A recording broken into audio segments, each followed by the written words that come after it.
Vous avez déjà entendu parler de ces histoires d'horreur urbaines, n'est-ce pas? Ces légendes qui se murmurent entre amis, le soir, quand la lumière baisse. Des récits de fantômes, de créatures tapies dans l'ombre ou encore d'appels téléphoniques maudits. L'une des plus célèbres est celle de la baby-sitter qui reçoit des appels d'un inconnu lui demandant si elle a vérifié les enfants. Après plusieurs appels, le service de police la rappelle et lui dit: «Sortez de la maison, l'appel vient de l'intérieur».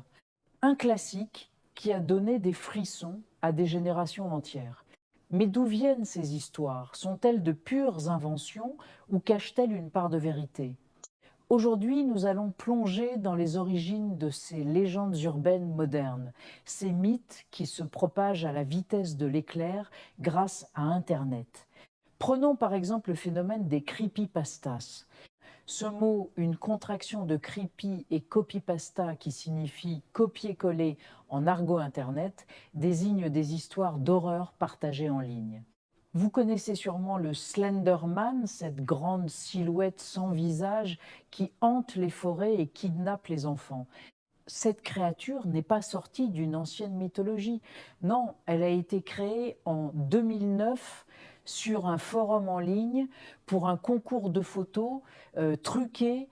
L'image et l'histoire qui l'accompagnaient étaient si convaincantes, si effrayantes, qu'elles sont devenues virales. Le Slenderman est passé du statut de simple blague sur Internet à celui de véritable icône de l'horreur moderne, inspirant des jeux vidéo, des films et malheureusement même des drames dans la vie réelle. Un autre exemple fascinant est celui de Jeff the Killer. L'image terrifiante d'un adolescent au visage blafard, avec un sourire gravé au couteau et des yeux sans paupières, a hanté les nuits de nombreux internautes. L'histoire raconte comment un jeune garçon, après avoir été victime d'intimidation et d'un terrible accident, a sombré dans la folie et a massacré sa famille avant de disparaître. La puissance de cette légende réside dans son aspect visuel saisissant et son récit tragique. L'origine de l'image est encore débattue. Certains disent que c'est une photo modifiée d'une jeune fille, d'autres avancent d'autres théories. Mais peu importe la source, le résultat est le même. Une histoire qui s'est ancrée dans notre culture numérique, un mème d'horreur parfait.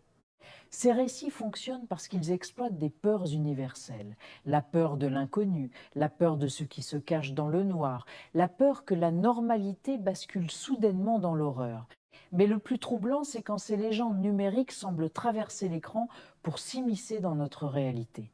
Avez-vous entendu parler du syndrome de l'Avant-Ville lié au jeu Pokémon? La légende dit que la musique de la ville de l'Avant-Ville dans les premières versions du jeu sur Game Boy contenait des fréquences sonores spécifiques qui auraient provoqué des maux de tête, des nausées et même, selon les versions les plus sombres, des tendances suicidaires chez les jeunes enfants au Japon. Bien sûr, rien de tout cela n'a jamais été prouvé. Il s'agit d'une pure fabrication, une histoire conçue pour transformer un souvenir d'enfance innocent en une expérience traumatisante. Et ça marche. Des milliers de personnes sur Internet jurent avoir ressenti un malaise en écoutant cette musique, même à l'âge adulte. C'est le pouvoir de la suggestion, la façon dont notre esprit peut être influencé par une histoire bien racontée. Finalement, ces nouvelles légendes, qu'il s'agisse d'un appel qui tue ou d'un jeu vidéo maudit, ne sont que le reflet moderne de nos peurs ancestrales. Avant, on se racontait des histoires de loups-garous et de vampires au coin du feu. Aujourd'hui, les monstres se cachent dans nos téléphones, dans nos jeux, dans les recoins sombres d'Internet. La technologie a changé, mais le besoin humain de se faire peur, de se confronter à l'inconnu pour mieux l'apprivoiser, reste le même. Ces histoires sont un avertissement, une façon de nous rappeler que même dans notre monde hyper connecté, il y a encore des choses qui nous échappent, des ombres qui persistent juste au-delà de la lumière de nos écrans. Et c'est peut être ça, la chose la plus effrayante de toutes.